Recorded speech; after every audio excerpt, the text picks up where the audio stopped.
नमस्कार, आदाब, सत श्री अकाल, राम राम, जय हिंद। मेरा नाम है J for Jagmohan, P for Pathak यानी जगमोहन पाठक। आप सभी लोगों का यूनिमॉन्क्स पर हार्दिक स्वागत, अभिनंदन एवं वेलकम है। दोस्तों, आज जो मैं आपके पास या आपके सामने बहुत ही ज्यादा इंफॉर्मेटिव वीडियो लेकर आया हूं भाई, किसके लिए?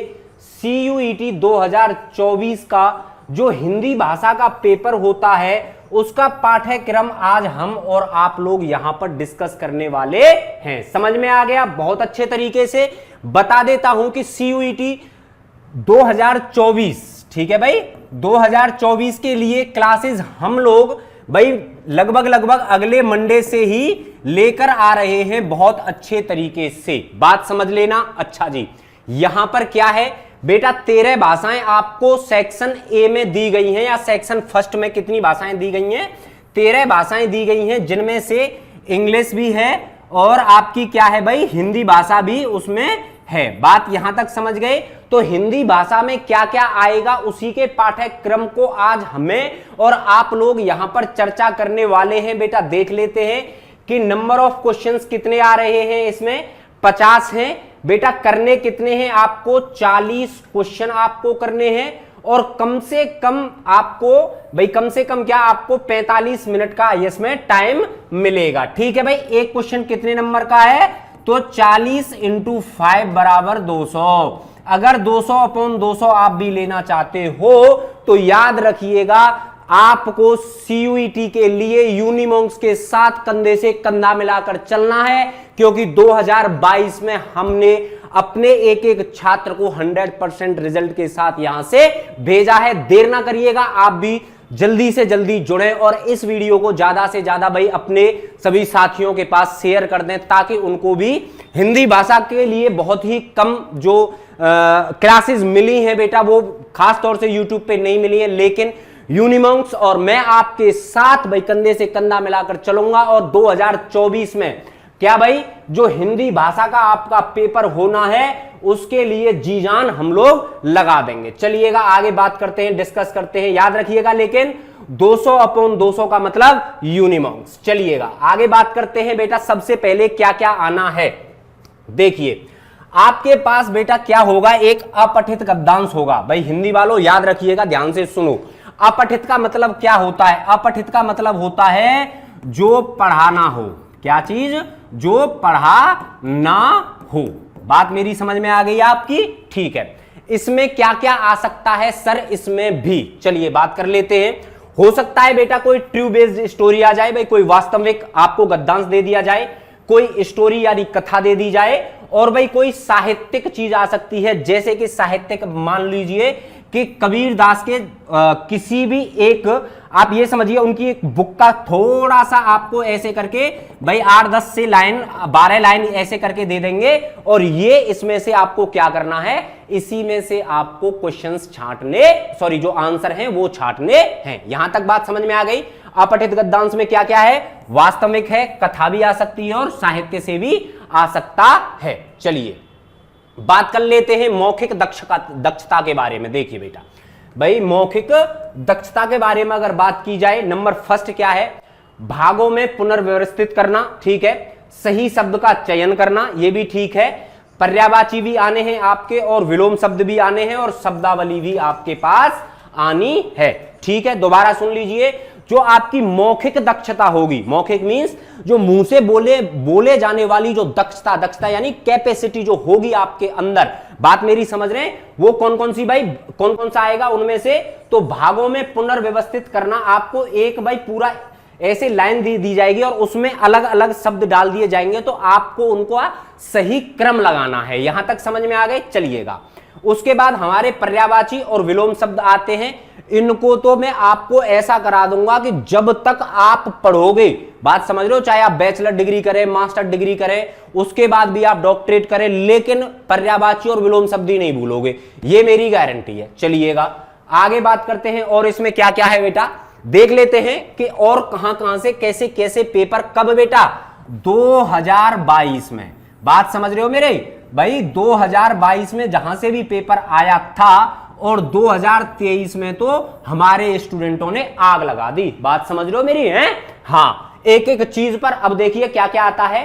भाई आपका वर्ड विचार है, शब्द विचार है, पर्यायवाची है, विलोम शब्द है। मैं आपको पूरा का पूरा सिलेबस डिस्कस कर रहा हूं यहां पे, ठीक है। अनेक शब्दों के लिए एक शब्द है, मुहावरे हैं, लोकोक्तियां हैं, लिंग है, वचन है, काल है, कारक है, ठीक है। संज्ञा है, सर्वनाम है, क्रिया है, विशेषण है, अभिकारी शब्द है, समास है, संधि है, रस है, छंद है, अलंकार है।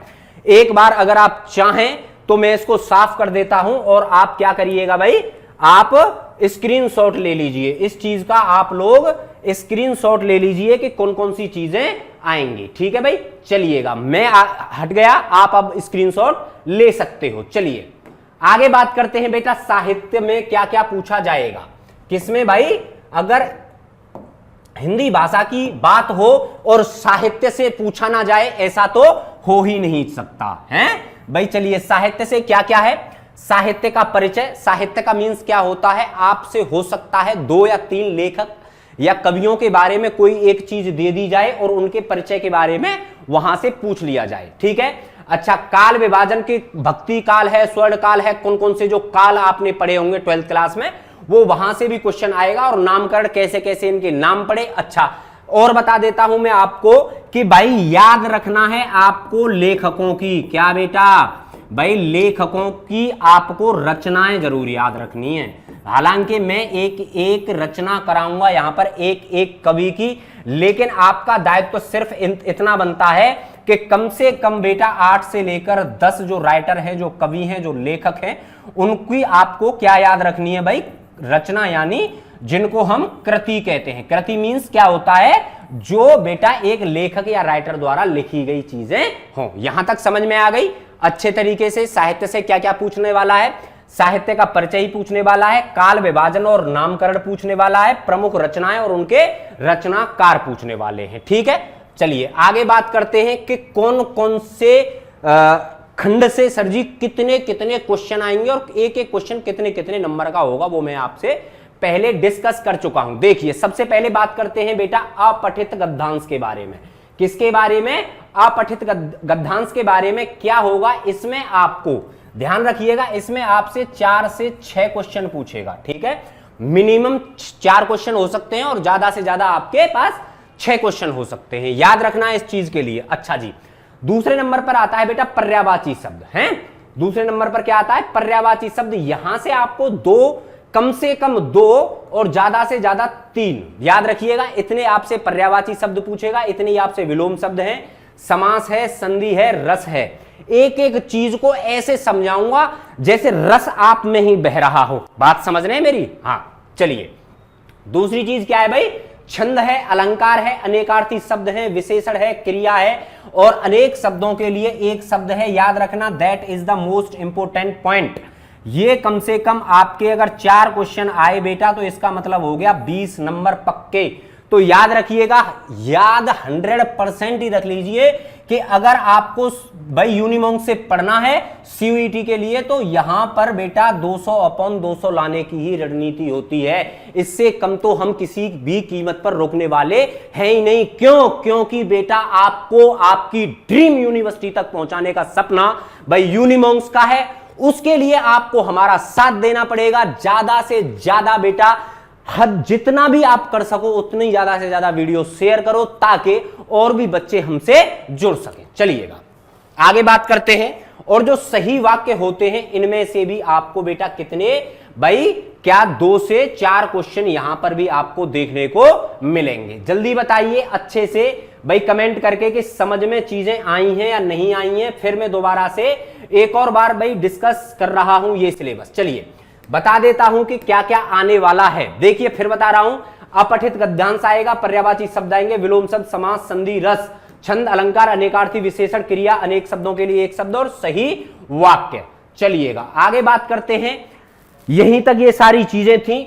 अब आपको क्या करना है, अच्छे तरीके से बेटा अपने पास जो भी आपकी क्या भाई, जो भी आपकी हिंदी की आपके पास जो बुक होगी, ठीक है, अच्छे से उसमें देखना है और जो मिलान करना है कि क्या सर जी ने ये सिलेबस बेटा बिल्कुल करेक्ट बताया है कि नहीं बताया। हाँ बेटा 100% भाई करेक्ट बताया है और एक भी क्वेश्चन आपका छूटने नहीं दूंगा, मेरा ये आप लोगों से वादा है। चलिएगा बहुत बहुत धन्यवाद देखने के लिए। चलिए, मैंने एक कोट लिखा था, शायद वो कोट है नहीं, अब कोई दिक्कत नहीं, हम लोग यहीं पे अपनी वीडियो को समाप्त करते हैं। आशा करता हूं आपसे कि बहुत ही अच्छे तरीके से कृपया करके वीडियो को शेयर कर देना। कल मिलते हैं इसी टाइम पर, तब तक के लिए नमस्कार, जय हिंद।